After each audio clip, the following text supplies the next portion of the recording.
Yan guys, tuturo ko sa inyo kung paano magtumba ng kahoy gamit ang Bakko PC56 Komatsu. Yan guys, papaikutan mo muna siya.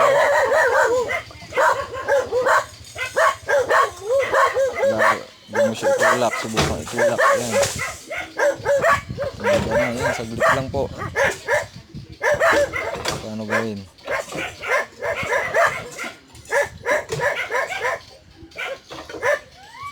Ayan siya, oh.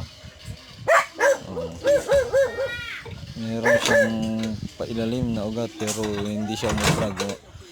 Sa sobrang lakas ng